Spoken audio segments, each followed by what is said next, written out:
Hola amigas y amigos de Epicentro, bienvenidos a una nueva entrega de Agenda Oculta. Hola Susana, qué gusto verte. Hola Clara Elvira, aquí muy contenta y además de tener un programa más juntas. Bueno, pues hoy vamos a hablar de diversos temas de la agenda oculta, la agenda que quiere restringir nuestros derechos, y tendremos una entrevista con una activista hondureña. Ustedes saben que Honduras es un país con los derechos de las mujeres muy limitados, en donde probablemente pueden empezar a cambiar las cosas, pero eso será más adelante. Ahora empezamos con nuestra primera noticia y nos vamos al Japón, porque en Japón pretenden aprobar en los próximos meses la píldora del día siguiente para las mujeres, pero con la autorización previa de sus parejas, de las personas con las que tuvieron el contacto sexual. El Parlamento japonés está estudiando esta medida y pretende que la pareja esté de acuerdo con el uso de la píldora del día siguiente. Es decir, que las mujeres tendrán que pedirles autorización incluso si se trata de una violación, de un abuso sexual. Actualmente, los hombres tienen que dar su consentimiento para que las mujeres sean sometidas a abortos terapéuticos, incluso en casos graves, y también para que ellas puedan decidir esterilizarse. Tras varios casos que resultaron muy escandalosos, ahora se permite el aborto sin la autorización del padre cuando se constata que hay una violación. La política de Estado en Japón sobre los derechos de las mujeres y de los hombres es bien elocuente en este caso. En Japón se tardaron 9 años en aprobar la píldora anticonceptiva en 1999, pero solo 6 meses en aprobar el uso del Viagra, el medicamento para la disfunción eréctil. Así estamos, Susana. Sí, efectivamente, fíjate, hace 30 años en el mundo están reconocidos plenamente los derechos reproductivos de las mujeres, en donde ellas tienen la capacidad de decidir, pero todavía tenemos enormes brechas y donde las mujeres no pueden disponer de insumos tan básicos como es métodos de planificación familiar. Y sorprende que sean países desarrollados, de alta tecnología, donde la investigación está tan al día, en donde las mujeres se ven impedidas efectivamente de acceder a la anticoncepción oral de emergencia, que además es el único método que se utiliza después de una relación sexual no protegida. Es lamentable, pero así está la cosa. Bueno, para que vean que no solo pasa en nuestros países. Y ahora nos vamos a Brasil con la segunda noticia. Se criminaliza el aborto en Brasil. No existe el aborto legal como suele mencionarse incluso en los textos técnicos. Lo que existe es el aborto con exclusión de ilegalidad. Todo aborto es un crimen, pero cuando se comprueban situaciones de exclusión de ilegalidad tras una investigación policial deja de ser punible, como la interrupción del embarazo por riesgo materno. Esto es lo que dice un manual del Ministerio de Salud de Brasil, que genera un gran problema, porque lo que hace es criminalizar a las mujeres que piden un aborto. Según este manual que pretende imponer el Ministerio de Salud, pues los abortos que se hagan tras una violación comprobada judicialmente, pues no serían criminalizados. Pero claro, si consideramos que en Brasil de los abortos, de las violaciones denunciadas, solo el 3% llegan a una comprobación, pues entonces evidentemente esto va a dificultar mucho la situación de las mujeres que tras una violación piden la interrupción voluntaria del embarazo. ¿Cómo lo ves, Susana? Fíjate que además hasta hace algunos años Brasil era la luz de los derechos humanos en la región y mostraba siempre adelantos sustantivos. Y entonces cuando se aprobó justamente la despenalización del aborto en casos de violación, la mayoría de los países no había esa legislación. Pero ahora, años después, definitivamente es un gran retroceso. Y sobre todo es un gran retroceso en un contexto donde los derechos humanos han avanzado y donde además se considera que todas las políticas para el tema de violencia tienen que estar centradas en las víctimas. O sea, casi todos los países han tomado acuerdos que no se puede victimizar, que no se puede someter a situaciones difíciles a las mujeres, entonces, y especialmente a las víctimas de violación.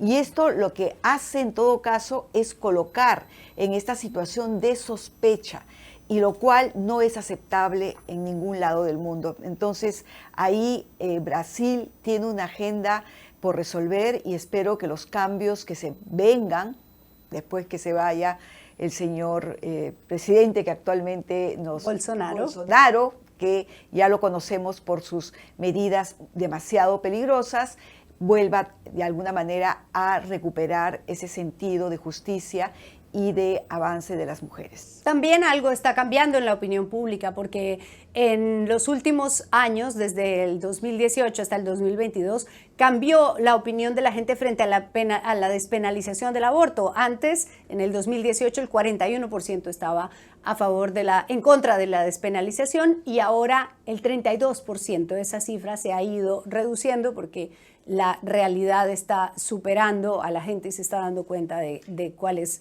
la situación de las mujeres. Como todos los cambios que están habiendo en América Latina, excepto en el Perú y Brasil, lamentablemente. Muy bien, vamos con nuestra tercera noticia. La Unión Europea exige que los directorios de las empresas públicas y privadas tengan el 40% de mujeres de participación. La Unión Europea alcanzó un acuerdo para que se extienda una obligación a los 27 países de la comunidad para que en los directorios haya al menos 40% de mujeres en los consejos de administración. Esa normatividad de la Unión Europea implica además que los países tienen que tomar medidas para hacer que esto sea efectivo, para que se pueda sancionar a las empresas públicas y privadas que no cumplan con la participación de 40% de las mujeres. Ese es un paso más hacia la igualdad y el reconocimiento de las capacidades y del talento de las mujeres, lo que se llama discriminación positiva, Susana. Así es, porque además, fíjate, no basta con que una ley exista para que efectivamente se cambie la cultura. Se necesita de un conjunto de cosas, y es cierto, porque de alguna manera esta separación entre hombres y mujeres afecta también la noción de la vida diaria, afecta la noción de los trabajos. Y por ejemplo, en el Perú nosotros todavía tenemos una enorme brecha entre hombres y mujeres, a pesar que nos consideramos iguales por la ley, ¿no? Pero tenemos, por ejemplo, que son las mujeres las que tienen el doble de porcentaje de desocupación frente al de los hombres, o apenas tenemos que haya una sola mujer por cada 9 funcionarios o directores de alto nivel. Hace algunos años no teníamos ninguna.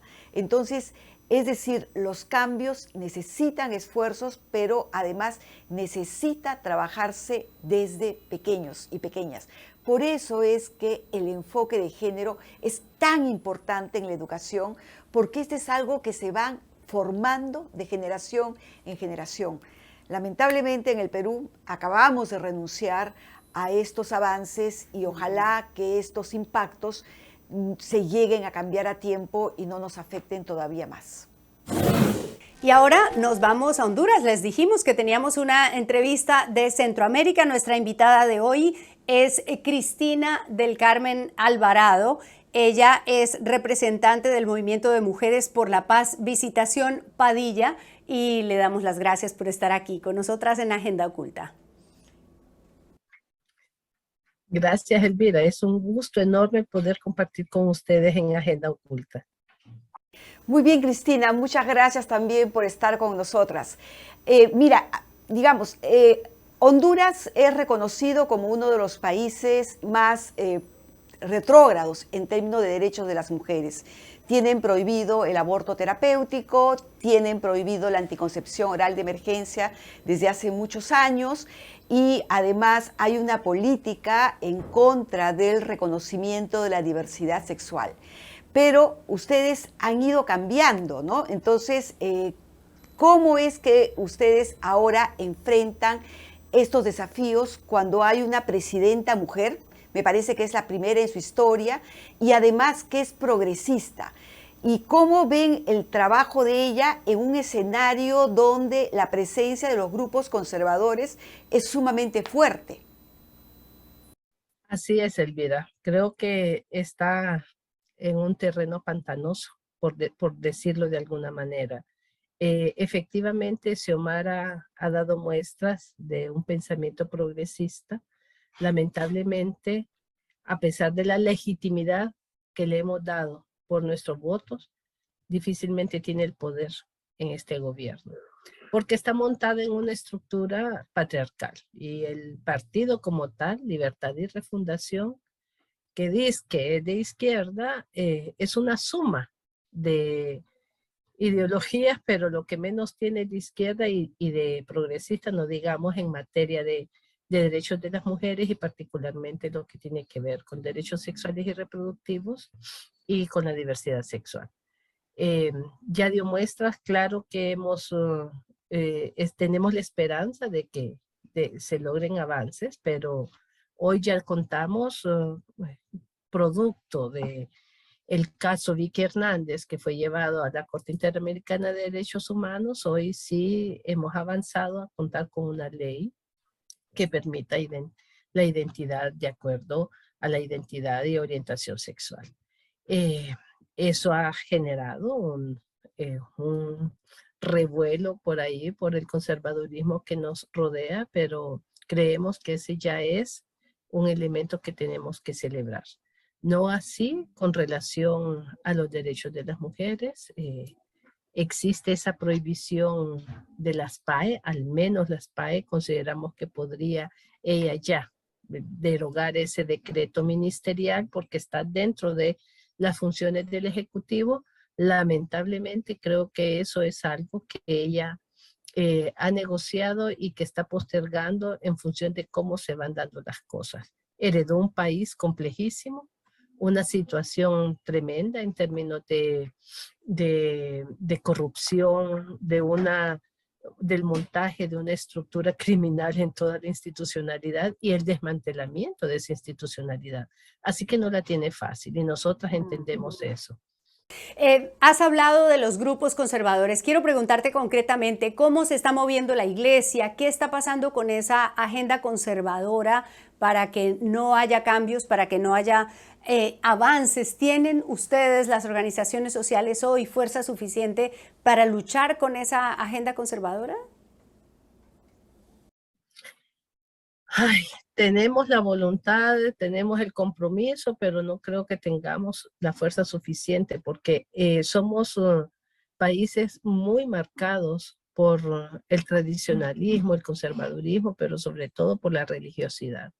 Y yo he constatado que a lo largo de estos años también se han encargado de incentivar esta religiosidad y tenemos la institucionalidad cooptada por esa religiosidad que se vive a nivel personal, pero que marca profundamente.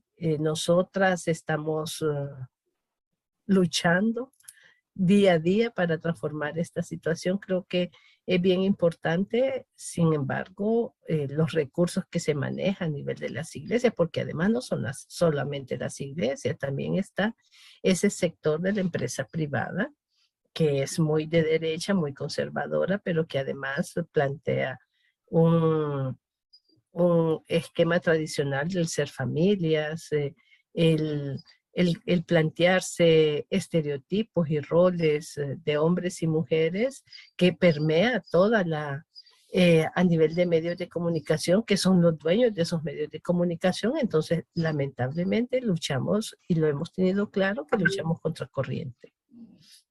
Sí, Cristina, lo que tú nos señalas es bien importante porque nos da cuenta del impacto que tiene estas políticas conservadoras y el daño que se produce. Es una lástima. En ese sentido, desde tu punto de vista, ¿cómo ves tú en términos de ir recuperando esa democracia? ¿Cómo ves este asunto de ir incorporando la igualdad y la justicia de género? ¿Cuáles son, según tú, los caminos básicos que esperan seguir y cuánto el tener una presidenta, digamos, progresista puede ayudar a cambiar ese panorama? Mira, esto es un proceso y es una construcción cotidiana que hemos venido desempeñando las mujeres. Construir democracia ha sido, incluso desde que logramos el sufragio femenino, ha sido una cuestión de lucha constante. Nosotras esperamos que Xiomara vea en nosotras a sus aliadas y que pueda desmarcarse un poco de, de esas prácticas políticas caudillistas y de clientelismo político que está acostumbrado el país. O sea, tendríamos que transformar el sistema como tal y transformar esas prácticas que históricamente se han desarrollado en el país y que lamentablemente este partido que gobierna ahora hace uso de ellas. Y nosotras vemos lamentable esa situación y vemos cómo esta lucha que emprendimos, porque efectivamente una mujer llegue a la presidencia de la República, pueda ser minado, diezmado por estas prácticas. No tengo las respuestas concretas a esta situación, sí creemos que es importante. En principio, que nosotras mismas como organizaciones feministas podamos reflexionar juntas y desarrollar alianzas para empujar hacia apoyar esta gestión de Xiomara, pero sin embargo necesitamos que esta gestión esté fundamentada en valores y principios democráticos, de igualdad, de apostarle a romper con las desigualdades y las discriminaciones políticas, económicas y sociales que históricamente hemos vivido. Como te digo, es un proceso constante, que no sé si lo vamos a lograr, pero al menos tenemos esa apuesta porque somos un país muy marcado por la corrupción, y esa corrupción es un cáncer que está ahí, que se sostiene en una institucionalidad cooptada incluso por el crimen organizado. Y necesitamos romper con estas estructuras para poder avanzar a efectivamente una democracia donde inclusiva, donde reconozca y respete los derechos de las mujeres y de la población en general.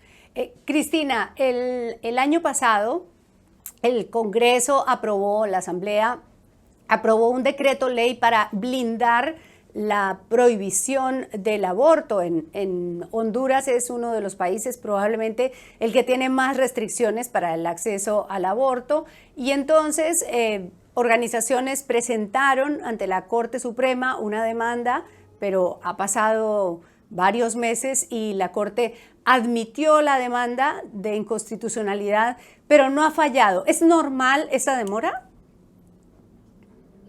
Es normal. No es, bueno, dentro de lo que cabe la parte jurídica, no es normal que exista esa demora, pero es la práctica cotidiana y consuetudinaria que sucede en el país, particularmente en temas estratégicos, y el Poder Judicial históricamente ha tenido esas prácticas, que la misma ley establece parámetros o tiempos para resolver recursos y pasan 2, 3 años sin que tengamos respuesta de nada. ¿Y crees que hay posibilidad de que la Corte falle a favor de los derechos de las mujeres en este caso? No, no hay ninguna posibilidad. Aquí hay una práctica incluso de ir en contra de la Constitución de la República, como fue el hecho de reconocer la reelección cuando está prohibida en la Constitución por artículos pétreos, y además el blindaje que hicieron efectivamente le apuesta a que esa reforma se convirtiera en un artículo pétreo, ¿ok? O sea que no se pueda mover. Entonces te das cuenta que las cosas se mueven de acuerdo a los intereses. Les interesaba la reelección para que Juan Orlando Hernández tuviera un periodo más, entonces votaron en favor de ir en contra de la Constitución. Entonces aquí el juego de los políticos pesa más que los intereses del país y que el respeto a los derechos de las mujeres, como ocurre en este caso. Claro, y miren cómo terminó Juan Orlando Hernández, extraditado por narcotráfico a Estados Unidos. Muchísimas gracias, Cristina, por compartir. Para nosotros es muy importante aprender lo que ha pasado en Honduras y porque definitivamente es un camino. Nosotros esperamos que ustedes puedan tener la fuerza para cambiar esta situación. Gracias Susana. Nosotros también esperamos eso y entendemos que desde las luchas, desde las alianzas y desde esta apuesta, efectivamente porque los derechos de las mujeres sean una realidad en este país. Y no puede ser de otra manera cuando se habla de nuestros cuerpos. Que así sea. Cristina, muchas gracias. Un placer. Y a ustedes, muchas gracias por acompañarnos en una nueva entrega de Agenda Oculta, este programa que quiere abrirnos los ojos, que quiere hacernos reflexionar sobre los derechos de todos y todas. Gracias, Susana. Gracias, Clara Elvira, y hasta nuestro próximo programa. Nos vemos.